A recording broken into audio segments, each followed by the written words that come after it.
Bonjour à tous, merci. Alors voilà, j'ai commis ce livre parce que tout le monde parlait de mon sujet de recherche dans la presse et partout en disant des choses qui étaient fausses.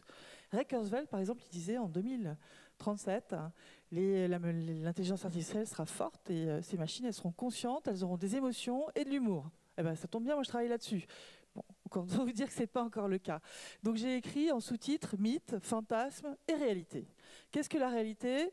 On a peur de quelque chose parce qu'on ne la connaît pas, mais par contre, il faut quand même se dire que même avec l'IA qu'on a maintenant, si vous regardez Black Mirror, vous allez comprendre ce que je veux dire, on est déjà dans quelque chose qui peut influencer beaucoup nos comportements et sur lesquels il faut travailler en essayant de réfléchir à l'éthique, la morale de ces objets autour de nous et comment ils vont nous influencer. Donc, je suis professeur à la Sorbonne et je suis aussi chercheur au CNRS et impliqué dans un comité qui travaille sur l'éthique. On a fait l'éthique de la robotique, l'éthique de l'apprentissage machine, c'est téléchargeable ça sur Internet, au mot CERNA d'Alisten. Alisten, c'est le regroupement de tous les académiques, INRIA, CNRS, les grandes écoles. Et je vous encourage à les lire, c'est intéressant et court. Petite définition, mais je ne vais pas revenir longtemps, ne pas confondre automate avec robot. Un automate, c'est quelque chose qui fait quelque chose de totalement déterministe. On prend une succession d'actions. Quand je peins des voitures, ça s'appelle un robot, mais je suis par exemple dans les usines Renault, et mon robot fait des tâches répétitives, il fait toujours la même chose. Qu'est-ce que c'est qu'un robot dont on parle maintenant? Ce sont des machines qui perçoivent, donc elles peuvent réagir différemment. Elles ont au moins 3 grandes technologies: perception, raisonnement et puis une génération d'actions. Mais elles peuvent aussi vous parler et être avec quelques technologies liées à l'affectif et capables d'apprentissage. Donc ce mot robot vient de Karel Capek et c'est un mot qui voulait dire servitude, plutôt esclave que dominant.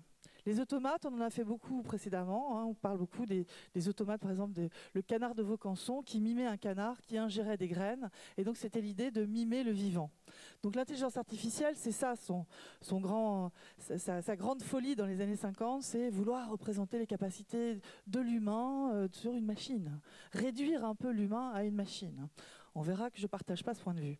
Même les Égyptiens, bien avant, avaient commencé à vouloir faire des choses qui laissaient à penser. Donc là, on est totalement dans le fake, dans la simulation, puisque des statues qui gardaient l'entrée d'un temple étaient faites de la façon suivante. Il y avait une espèce de fente dans l'arrière qui permettait en fait un certain mécanisme. La brise du matin s'engouffrait dans leur dos, ressortait par la bouche avec un espèce de sifflement. Et donc, c'était comme une manifestation divine, déjà, avec ces colosses. Donc, on peut simuler des choses avec des objets sans qu'ils soient intelligents, on le voit par ses premières idées. L'intelligence artificielle, donc c'est les chercheurs comme John McCarthy qui en parlent en premier, qui essaient de monter donc ces idées de doter les machines donc de capacités intellectuelles. C'est surtout mieux comprendre notre intelligence et puis essayer de modéliser, d'évaluer les systèmes qui auraient ces capacités d'apprentissage. Des avancées majeures, c'est ça qui a fait aussi cette révolution. Moi, je pense que, alors pour nous chercheurs, les avancées, c'était 2010, puisque moi j'ai fait déjà des réseaux de neurones pour ma thèse en 92, où je faisais de la reconnaissance de la parole, et ça mettait 1 mois à calculer sur une machine. Et je faisais juste décodage du signal en phonème, les sons de la langue. On a fait un progrès incroyable sur le temps de calcul, sur les process qu'on peut utiliser. Donc ça, c'est le premier grand changement. Le deuxième, on vous parle de corpus énormes. Moi, je faisais déjà des corpus à l'époque et tous les gens dans les mêmes thématiques travaillaient déjà sur l'apprentissage machine. Ce n'est pas nouveau. Qu'est-ce qu'il y a de nouveau? C'est qu'on en parle beaucoup et puis qu'on a commencé à s'intéresser à ça. C'est devenu noble. Avant, c'était un peu le bas-œuvre. Maintenant, c'est très noble. On parle du pétrole quand on parle des données. Et on sait très bien que si on les choisit mal, on va arriver à faire de la bêtise artificielle. On arrivera à faire un système qui ne marche pas bien, qui ne représente pas ce qu'on veut faire. Mais en tout cas, grande révolution quand AlphaGo gagne. AlphaGo, c'est une machine qui est faite par Google DeepMind et qui a appris à jouer au jeu de Go. Il faut savoir que le jeu de Go, c'est un jeu particulier pour les Asiatiques. C'est un jeu incroyablement élitiste. C'est extrêmement valorisant de savoir bien jouer. On fait des réunions chez soi pour jouer au jeu de Go. Donc dans le monde asiatique, coréen, japonais, chinois, c'est une gifle qu'un logiciel créé par des anglo-saxons battent des champions du monde de Go. Donc derrière, il y a un énorme une énorme mise de fond en fait sur l'IA pour arriver à faire cette guerre entre des IA qui seraient chinoises ou asiatiques contre les États-Unis. Hein. Vous avez entendu cette guerre qu'ils sont en train de mener. AlphaGo, on a parlé de coups magiques. Alors je vais vous en dire un peu plus là-dessus. Mais donc on a la voiture autonome, tout un tas de nouveaux systèmes, les ordinateurs qui inventent le chat. Ils n'inventent rien du tout. Hein. Ils font juste que prendre plein d'images de chats, par exemple, et ils peuvent reconnaître un chat. C'est-à-dire qu'ils peuvent reconnaître la surface de ce que c'est qu'un chat, c'est-à-dire sa forme, hein, mais absolument pas ce qu'est un chat. Ce sont des systèmes qui, avant tout, travaillent sur la surface des formes, pour le langage, pour les images. Aucun contenu réellement compris par la machine. Donc, cette première vague d'IA, quand je reprends maintenant l'origine, travaille sur les systèmes experts. C'est-à-dire que ce sont les humains qui explicitent les règles qu'ils veulent mettre dans la machine. Très bien, du coup, c'est très compréhensible. On n'a qu'à regarder la séquence de règles utilisées. Ça culmine dans les années 90. Ensuite, la deuxième vague, c'est l'apprentissage statistique. C'est ce que j'ai dit tout à l'heure. On prend des données en grand nombre. On ne spécifie plus ce qu'on veut reconnaître par une expertise humaine. On la spécifie par un choix de données. Et là, l'expertise humaine, elle est dans le choix et dans l'étiquetage qu'on met sur chacune des images. Par exemple, si je reprends les chats, je prends des chats et des tigres. J'ai mis chat sur une image, tigre sur une autre. C'est ça l'expertise humaine que je vais apporter et mon système va apprendre les différences entre ces deux formes. Il apprend absolument pas comme nous, il apprend sans comprendre. Et je vous redonnerai plein d'exemples. La troisième vague qu'on vit actuellement, notamment avec les grands acteurs américains comme la DARPA, qui est l'armée américaine, met beaucoup d'argent pour résoudre ces problèmes, c'est essayer d'apprendre, mais cette fois-ci en essayant d'expliciter de façon plus transparente que ce qu'on sait faire avec du deep learning. Mais qu'est-ce que c'est que ce deep learning? Donc je reprends ici, c'est un réseau de neurones, comme on voit à gauche. C'est basé sur le fait qu'on va modéliser la cellule, le neurone. Le neurone en haut, le neurone physiologique qui est montré, comprend donc un noyau, des dendrites qui arrivent au noyau, un axone qui est le grand axe bleu, et à la fois de l'autre côté, à nouveau, des dendrites qui sont en lien avec d'autres neurones. Donc la simulation mathématique est faite en dessous. Qu'est-ce qu'on fait? On somme les activités qui arrivent sur le noyau. Vous voyez la somme, c'est ce grand signe. Puis on fait passer ce résultat, qui est un scalaire, qui est un nombre, on le fait passer dans une fonction d'activation. Et si je prends une fonction simple, par exemple la seuil, je dis que si ça arrive à un certain seuil, tac, je propage l'activité. Et en fait, cette façon de propager, je l'apprends. Je l'apprends et c'est donné par un nombre et en fait chaque trait bleu de mon réseau contient un nombre. C'est ça la connaissance du deep learning. C'est-à-dire ce sont des matrices de nombres calculées par des algorithmes. Donc c'est de la mathématique mais sans aucun indice compréhensible pour l'humain. C'est pour ça qu'on parle de boîte noire. Donc ça veut dire qu'on ne sait pas comment il apprend vraiment, on ne sait pas ce qu'il apprend vraiment. Et c'est là où il y a tout le suspense, parce que du coup ça fait peur, c'est opaque, on ne sait pas comment on prédit. Si je prédis un cancer, comment est-ce que je vais dire à mon malade pourquoi on a détecté ce cancer? Tout ça est très compliqué, ce n'est pas un modèle explicatif. Pour revenir à AlphaGo, quand on a dit qu'il avait fait des coups magiques, qu'est-ce qui s'était passé? Eh bien en fait, le robot a développé plus de solutions sur plus d'hypothèses au départ pour trouver le meilleur coup à jouer dans plein de situations. Et Fan Hui, qui était un jeune champion de Go, qui a travaillé pour Google DeepMind pour entraîner cette machine AlphaGo, eh bien, m'avait raconté qu'il a eu accès aux traces. Il a eu accès à ce qu'on appelle les logs quand on fait des systèmes informatiques. Les différents coups que joue la machine sont enregistrés, mémorisés dans des fichiers et on peut ensuite aller regarder qu'est-ce qui s'est passé vraiment. Et donc il m'a dit les meilleurs coups qu'il a joués, en fait il développait à 63 coups d'anticipation, ce qui est énorme. Si vous avez joué un peu aux échecs, quand on fait 10 coups d'anticipation déjà, on se sent super fort. Et donc je lui ai demandé à Fan Hui, mais vous développez à combien de coups et avec combien de possibilités? Il m'a dit très peu peut-être en entrée, mais je peux aller jusqu'à 50 coups, ce qui est monstrueux. Donc très bien, je lui ai dit qu'est-ce qu'on fait pour faire champion de Go? Il m'a dit on fait du Go. Donc il avait été repéré très jeune en Chine et entraîné très très longtemps à jouer au Go. Mais par contre, il m'a dit j'ai jamais fait autant de parties qu'a fait la machine. La machine avait joué contre elle-même, avait ingurgité des parties d'experts et puis ensuite on a vu une deuxième version d'AlphaGo qui apprenait toute seule à partir d'un grand nombre de parties qu'elle jouait. Donc qu'est-ce qu'on prouve là? On prouve que la machine peut être plus performante que nous dans certains cas très spécifiques. Le jeu de Go, ce n'est pas un jeu en aveugle. On sait, il y a énormément de possibles, mais c'est fermé. On sait comment on déplace une pièce, il n'y a rien de caché. La réalité est très différente. Quand on apprend à un robot à aller se promener dans une pièce, il y a plein de choses qu'il voit à moitié ou qu'il ne voit pas ou qu'il pourrait deviner. L'humain les devine parce que on a un sens commun de ce qui est autour de nous. On l'apprend très vite. Le robot ne sait rien de tout ça. Donc la complexité du réel est extrêmement différente de la complexité de ces jeux.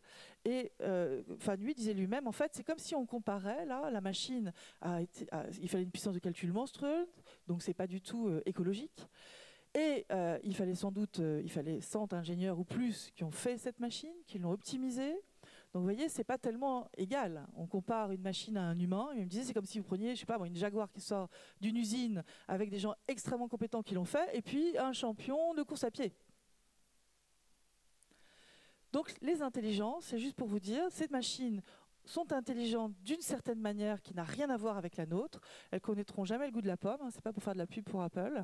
Elles n'ont pas de perception, elles n'ont pas de corps, hein, de perception vitale, de plaisir, de déplaisir, de perception des phénomènes comme nous l'avons. Donc il n'y a pas d'intention, il n'y a pas d'appétit de vivre. Hein. Spinoza parle de conatus. Je vous encourage à lire les livres qui parlent de Spinoza, qui est vraiment quelqu'un qui peut éclairer le domaine maintenant pour mieux comprendre la différence entre une intelligence machine qui fait des calculs et une intelligence humaine qui est très émotionnelle et qui se sert de ses émotions pour être plus rationnelle.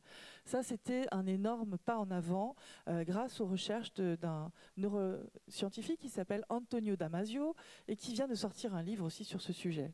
Nous sommes donc dans un monde hyper connecté avec des applications d'IA partout, hein, reconnaissance, traduction. Vous avez ça dans Waze. Si vous utilisez votre GPS, il y a déjà de l'IA. Attention, toutes ces applications, elles vont avoir des effets sur nous. Donc en bas, j'ai mis nos faux amis sur Facebook, parce qu'on peut avoir des faux amis, c'est ce que tout le monde fait à l'heure actuelle, pour faire parler, enregistrer des données, capturer des données sur nous, puisque c'est l'idéal, comme ça on peut faire des machines plus performantes. Et tous les gogos que nous sommes, donnons largement nos données à tous ces systèmes. Si vous avez un Google Home, qui a un truc comme ça, une enceinte vocale Google Home ou Alexa Amazon? Moi j'en ai une, hein, j'en ai deux même. Eh ben, est-ce que vous les éteignez? Est-ce que vous savez que ça vous enregistre tout le temps ou ça vous écoute tout le temps? En général, on me dit oui. Est-ce que vous les éteignez? On me dit non. Voilà. La paresse va nous perdre hein, vis-à-vis de ces machines. Il faut reprendre l'idée de l'application des chauffeurs de taxi. Il y a eu des publications de fait pour comparer en fait la façon dans la mémoire, dans l'hippocampe, où étaient développées des zones de mémoire entre des chauffeurs de taxi qui n'utilisaient pas du tout de GPS et des chauffeurs de taxi qui en avaient utilisé sans arrêt. Et on voit des zones qui ne sont pas développées de la même manière.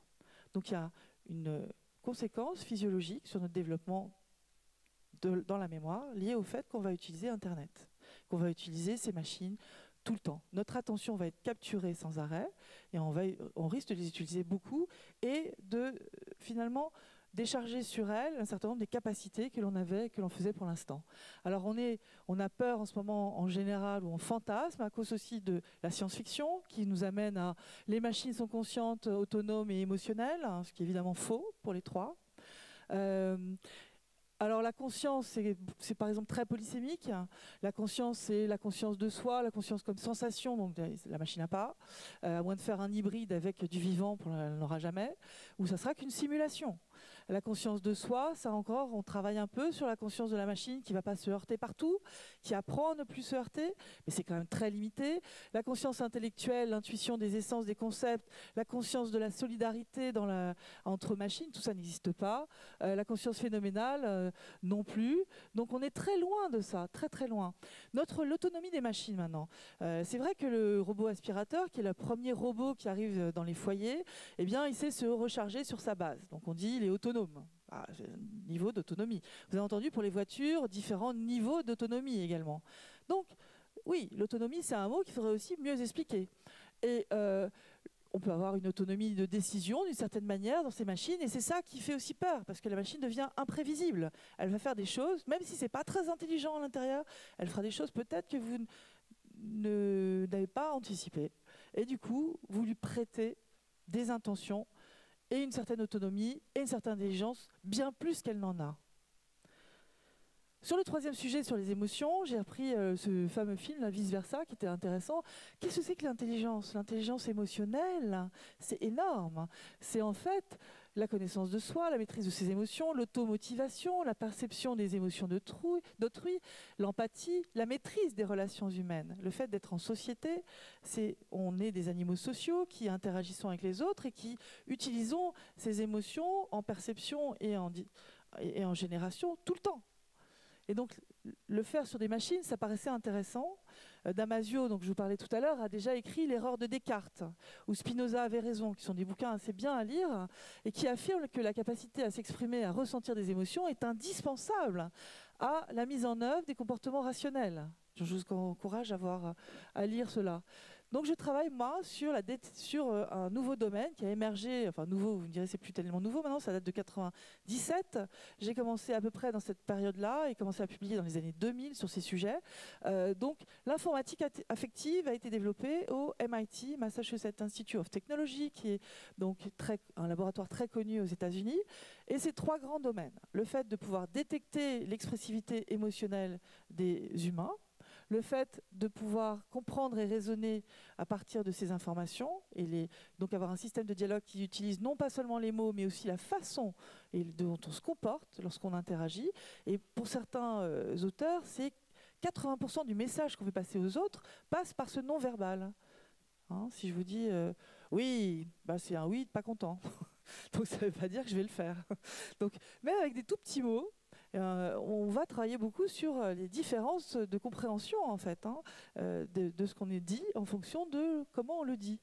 Le rire, tout ce qu'on appelle aussi affect burst, c'est-à-dire les marqueurs affectifs. Si je fais à quelqu'un oui, je t'ai compris, bon, ça veut dire que je ne suis pas tout à fait d'accord avec ce qu'il a dit. Juste ce petit raclement de gorge veut dire des choses. Donc on s'intéresse à tout cela. Et en génération. Alors en génération, ça vous donne le nouveau Google Home qui s'appelle Google, la nouvelle application où la voix est quasiment indécelable entre un humain et une machine. Alors ils utilisent exactement ces marqueurs affectifs dont j'ai parlé pour faire de temps en temps des ou des choses que nous on fait spontanément lorsqu'on s'exprime spontanément avec quelqu'un. Et donc la machine bluffe parce qu'elle laisse à penser qu'elle comprend tout. En fait, elle ne comprend rien. Mais sur la surface, elle est capable d'exprimer des inflexions émotionnelles, voire de l'empathie. Donc ces agents conversationnels qui arrivent en grand nombre, il faut faire attention, il faut réguler ce qu'on est en train de faire avec ces différents sujets. Donc moi j'ai travaillé d'abord sur des systèmes où il y avait juste la voix, et puis après avec des agents conversationnels, et maintenant des robots. Ces formes amènent à des mots différents. On parle de bot lorsqu'il n'est pas incarné, mais ça peut être aussi quelque chose qui perçoit, qui résonne et qui va générer une action sur Internet. On parle de chatbot lorsqu'il parle avec nous, avec le langage, et qu'on est capable d'avoir une espèce de conversation un peu chatty, c'est-à-dire sans grand intérêt, sans tâche. Derrière, on parle de robot lorsqu'il est incarné, c'est-à-dire qu'il a une version physique. Alors, les roboticiens disent que ces enceintes vocales comme les Google Home ne bougent pas. Il n'y a rien qui bouge dedans, donc on ne considère pas que c'est un robot. Donc moi je parle ça, un objet conversationnel, je parle donc d'enceinte fixe, et dès que c'est un robot, ça bouge. Donc vous avez un visage, vous avez quelque chose qui bouge, voire une voiture, c'est aussi voilà. Donc les robots sociaux, on travaille beaucoup sur ces sujets avec SoftBank Robotics au LIMSI pour des applications d'aide aux personnes âgées ou pour d'autres applications pour les enfants autistes, c'est intéressant aussi. On va déceler les signaux émotionnels dans l'audio principalement, ça peut être sur le visage ou ça pourrait être aussi dans des indices physio avec des montres connectées ou d'autres objets. Et on apprend à dialoguer avec ces machines dans différents cadres qui sont très intéressants. Donc voilà une vidéo au laboratoire où juste on vous montre... Bon Mariette, l'article qu'on est en train d'écrire sur Nao, tu penses qu'il sera fini bientôt ? J'ai reconnu une femme, c'est Laurence. J'ai reconnu l'agacement. Nao, j'en peux plus, ça suffit, tu rentres dans ton placard. J'ai reconnu une femme, c'est Mariette. J'ai reconnu la colère. Colère, agacement, peur, tristesse, Nao pourra un jour comprendre les réactions des enfants et lier avec eux encore plus de liens affectifs. Mais comment Nao fait-il pour comprendre ce qu'on exprime ? Donc je ne rentrerai pas dans les détails de ce qu'on fait, mais en tout cas, on va chercher dans l'expressivité de tous les signaux que j'ai décrits préalablement, et on utilise de l'apprentissage machine à partir de grandes bases de données pour essayer d'extraire des modèles automatiquement qui permettent de prédire une émotion ou une autre. Voilà un autre, donc on ne fait pas seulement ça, on fait aussi un profil derrière de la personne. Bonjour. Je suis sensible aux émotions que tu exprimes dans la voix. Grâce à elles, je peux déterminer progressivement ton profil émotionnel et adapter mon comportement. Plus tu me parleras, et plus le profil se stabilisera. D'accord, mais c'est une bonne nouvelle, ça, Nao. Tu as l'air assez sûr de toi, globalement assez satisfait, assez expansif, et tu as l'air assez posé, j'adopte donc un comportement amical. Tu as l'air peu sûr de toi, globalement très insatisfait, très réservé, et tu as l'air très posé, j'adopte donc un comportement directif. D'accord. En situation réelle, Nao ne décrira pas à haute voix son analyse. Il ne le fait bien sûr que pour l'exercice. Juste pour vous montrer un peu la manipulation qu'il y a derrière, hein, on peut faire des choses, interpréter, aller assez loin en fait dans ce qui est utilisé comme mémoire interne et comme variable interne à l'intérieur de ces machines. Alors, je ne vous montrerai pas, j'ai plein de vidéos avec des personnes âgées, j'ai décidé de ne pas les montrer là, de vous montrer plutôt des choses qui me semblent importantes parce qu'il y a des problématiques à chaque fois. Le fait de faire ce profilage est un problématique en soi. Il faut regarder les bons côtés. C'est vrai que ça permet de stimuler, prêter assistance à des personnes qui ont des problèmes de mémoire pour leur rappeler un agenda. C'est des choses qui sont autour de nous, qui peuvent être là 24 heures sur 24, 7 jours sur 7 et donner une alerte ou suivre quelqu'un en continu. C'est patient, ça répète, ça écoute et ça peut créer du lien social. Moi, je les ai utilisés à l'hôpital et dans les maisons de retraite, dans les EHPAD et j'ai pu constater qu'effectivement, ça créait du lien entre les gens qui s'intéressaient à ça.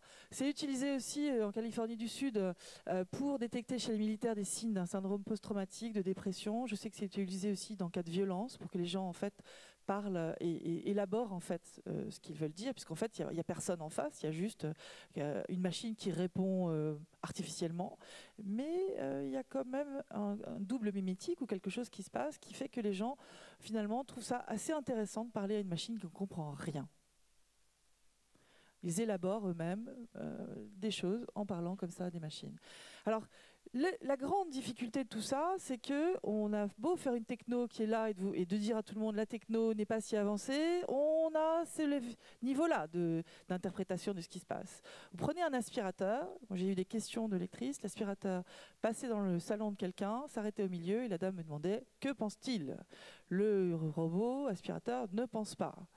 Donc dès qu'on voit bouger des formes, on a des intentions, on donne des intentions, mais je sais que la voiture m'énerve et je lui parlais, le chat, je lui parle aussi. Enfin, donc nous sommes des animaux qui parlons aux autres en interaction sociale tout le temps et on anthropomorphise, on attribue des caractéristiques humaines à des objets autour de nous, très facilement. Alors attention quand ces objets vont prendre des formes très proches de nous.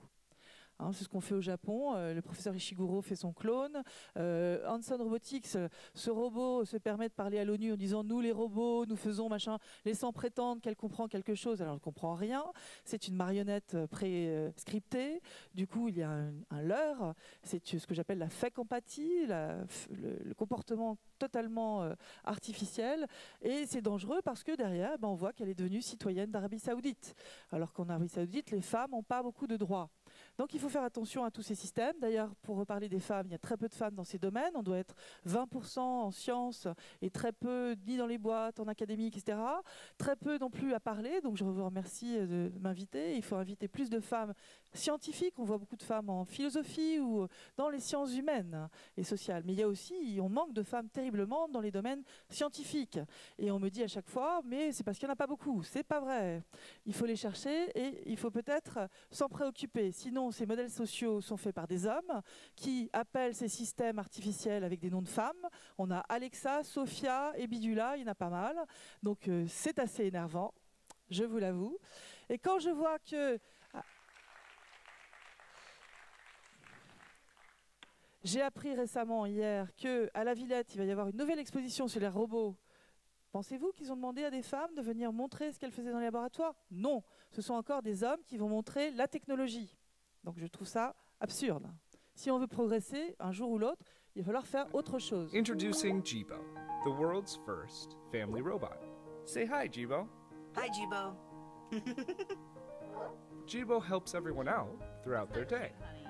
He's the world's best cameraman By intelligently tracking the action around him, he can independently take video and photos, so that you can put down your camera and be a part of the scene. Jibo, take the picture. He's a hands-free helper. You can talk to him, and he'll talk to you back, so you don't have to skip a beat. Excuse me, Anne? Yes, Jibo. Melissa just sent a reminder that she's picking you up in half an hour to go grocery shopping. Thanks, Jibo. Super, hein, l'ami de la famille, c'est formidable. Encore là, il y a une famille, donc il y a plusieurs êtres humains avec ce truc-là qui papotent. Pourquoi pas on a une voiture. Aux États-Unis, la pub, c'est après la voiture, la maison, le gibo. Voilà. Il y a un gibo pour les enfants, pour répéter les devoirs. Mais je ne suis pas contre ce genre de choses si on a compris et qu'à la limite, comme le dernier Google, au lieu de prétendre que c'est un humain, il dit « Bonjour, je suis 007, le système de Google ». Donc s'il se présente comme ça et n'est pas avec un prénom et qu'on sait à peu près les capacités de ces systèmes, moi, je suis tout à fait d'accord, je suis technophile. Voilà au Japon ce qui se passe. C'est une publicité aussi. Donc c'est pas un robot, c'est ce que j'appelle la fée clochette. Ou le Tamagotchi géant.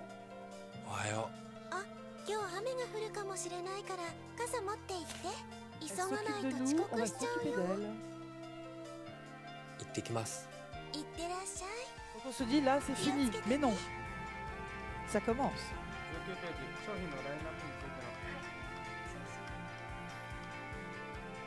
Elle remplace une présence à la maison, hein, supposée être la femme à la maison.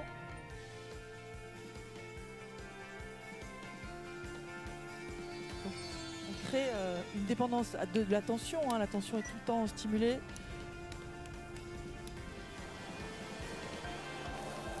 Bon, c'est une publicité, mais c'est déjà en vente au Japon. Ça vaut dans les 2400 €, ce qui n'est pas si cher que ça. On peut avoir des petits personnages différents, on pourra.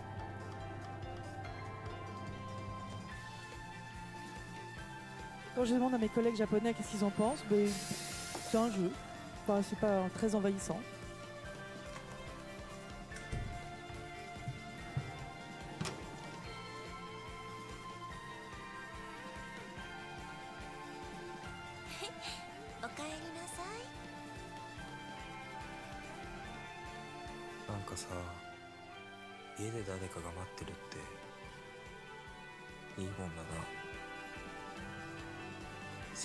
Voilà, donc on isole les humains totalement là.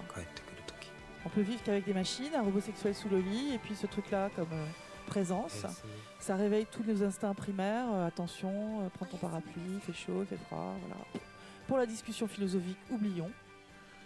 Sauf que ça va sur Internet vous sortir tout ce que font les gens. Donc ce qu'il faut voir, c'est que tout ce qu'on entraîne avec des données, ils apprennent que sur le passé. Hein. Donc il n'y a rien de nouveau. Hein. On ne va pas inventer grand-chose. Donc après Getbox, moi je parle des peurs des robots. Donc moi j'ai très peur de ces machines. Parce que si on imagine par exemple représenter quelqu'un de cher qui vous a quitté en hologramme, hein, on sait faire avec 1 minute de la voix de quelqu'un, on s'est limité en synthèse. Bon, on va faire parler les morts comme ça. On ne sait pas où on va. Et comme il n'y a pas de régulation autour de ces sujets, je trouve ça extrêmement dramatique qu'on ne comprenne pas les implications de ces sujets. Alors, la peur, c'est quoi? Le piratage, la prise de contrôle. En ça, la règle de la RGPD, c'est très bien, ou la GDPR en anglais, en français, c'est très bien, parce que ça nous permet effectivement de savoir un peu mieux où vont les données, etc. Très bien. Le piratage, c'est important, la surveillance en continu, le contrôle des robots qui apprennent, ces fameux robots qui vont apprendre de nous, comme Tai de Microsoft, je reprends à chaque fois le même exemple, mais il est important à connaître. C'est un chatbot qu'on met sous Twitter, le matin il dit « j'aime l'humanité », le soir il dit « j'aime les nazis ». Bon, comment il a fait ça? Parce qu'il y a des internautes qui sont amusés à jouer avec. Ils ont renforcé des questions autour du nazisme ou d'autres sujets non politiquement corrects. Et le robot a appris tout seul que cela, ça faisait parler les gens. Parce que les informaticiens, les concepteurs, ont utilisé un algorithme qui s'appelle l'algorithme de reinforcement learning, de renforcement, qui utilise des métriques, des récompenses pour adapter finalement les façons de parler. Et une des métriques, c'est l'engagement. Plus vous parlez, plus vous parlez d'un sujet. Donc si d'un seul coup, il y a un pic et qu'on vous parle d'un sujet comme celui-là, qui n'est pas politiquement correct, bah, on va parler que de ça après. Génial, non? Donc il faut quand même contrôler. Donc dans la boucle, il y a les concepteurs, il faut aussi donner aux utilisateurs la capacité de mieux comprendre ce que font ces systèmes. La déshumanisation, l'isolement, la dépendance, on l'a vu avec Getbox, on n'en est pas encore là, mais prévenons, anticipons. Le remplacement des hommes par des robots dans de nombreux métiers, je ne vais pas continuer là-dessus, c'est un sujet que vous verrez sûrement. Le clivage dans la société entre ceux qui ont accès à la technologie et ceux qui n'y ont pas accès, c'est un sujet aussi également qu'il faut absolument appréhender. Et il faut en parler, il faut diffuser, il faut faire des associations, il faut s'entraider sur ces sujets, que ce soit dans l'entreprise ou dans la société. Les robots plus intelligents que l'homme, je pense que vous avez compris qu'on en est loin. Alors, moi, je parle beaucoup d'éthique. Qu'est-ce que c'est que l'éthique? C'est une discipline philosophique, pratique, normative, visant à indiquer comment les êtres humains doivent se comporter envers ceux et ceux qui les entourent, du Paul Ricoeur en 90. C'est aussi lié aux responsabilités, qui va être responsable. C'est aussi lié à la morale. Finalement, l'éthique, c'est générique et la morale, ça serait appliqué à une culture. Donc, je parle aussi de déontologie. Donc, moi, je parle d'éthique appliquée, c'est-à-dire qu'est-ce qu'on doit faire comme bonne pratique dans la société pour arriver à vivre mieux avec ces futures machines, que ce soit pour les médecins, que ce soit pour le transport, etc. Déontologie, responsabilité des concepteurs me paraît très important. Émancipation, responsabilité des utilisateurs. Faire des outils pour pouvoir évaluer, pour que ces systèmes soient plus transparents, explicables, loyaux, non discriminants. Travailler sur cette coévolution homme-machine. Les machines vont s'adapter à nous, on va s'adapter à elles. Comment on fait pour monitorer tout ça, vérifier ce qui se passe? Il y a beaucoup de comités, il y a beaucoup de préconisations. On est en train de faire des outils. On manque d'un comité d'éthique au même titre que le CCNE qui travaille sur la bioéthique. Il faudrait aussi quelque chose qui travaille sur l'éthique de ces machines. L'éthique et morale, c'est très lié. On n'a pas assez de règles d'éthique pour résoudre les problèmes liés à l'usage de l'apprentissage machine. On a une insuffisance de réflexion éthique sur les changements dans la société. Ce qu'a fait la mission Villani était génial. C'était un grand monsieur, bravo à lui, bravo à son équipe. Tous les chercheurs étaient très présents pour aider dans toute cette mission. Et derrière, j'entends des critiques. J'en ai assez des critiques dans la société française. Essayons de faire en construisant, s'il vous plaît. Les dilemmes éthiques. À la CERNA, donc c'est ce que je vous avais montré là, essayez de lire ce qu'on dit sur les données, l'autonomie, l'explicabilité, les décisions, le consentement. Le consentement, pas à clic, hein, s'il vous plaît, parce que là, on est un peu paresseux. C'est ça que je voudrais vous donner comme message au final. Et ce que je fais dans I3E, c'est la même chose. On travaille au niveau international avec des Brésiliens, des Japonais, des Européens, de façon plus large que l'Europe. On n'a pas raison en Europe. Tout le monde devrait avoir raison. Et on devrait se baser sur les fondamentaux que nous avons tous pour travailler ensemble, sur au moins ériger quelques règles dans la société pour utiliser ces machines au mieux. Et j'ai écrit dans ce livre, que je vous encourage à lire, un certain nombre de règles, de commandements pour ces machines qui vont vivre auprès de nous. Et je commence par une petite science-fiction où on se met tout de suite dans la peau de quelqu'un qui est avec un petit robot chez lui, et qui comprend que il ne s'est pas oublié, que peut-être c'est piraté, qu'il ne sait pas vraiment ce que fait la machine, est-ce qu'elle est vraiment loyale, est-ce qu'il connaît les règles sociales. Enfin, voilà, on navigue à vue, il n'y a aucune obligation d'avoir des petites lignes vous expliquant ce que fait le système, ni aucun outil pour vous aider à prendre en main ces systèmes. Je pense que c'est ça le plus important. Ces machines sont géniales, ouvrent des portes pour aider dans la société, pour faire des choses extrêmement utiles, mais on ne les fait pas comme ça naïvement, on anticipe. Donc l'éthique, c'est fondamental de comprendre que ce n'est pas un frein, on devrait dire que c'est l'éthique économique, c'est de faire de la confiance pour un meilleur investissement finalement, un peu plus à long terme peut-être. C'est ça qu'on manque un peu de cette vision à long terme, sans doute. En tout cas, un conseil, n'attendez rien de personne. Merci.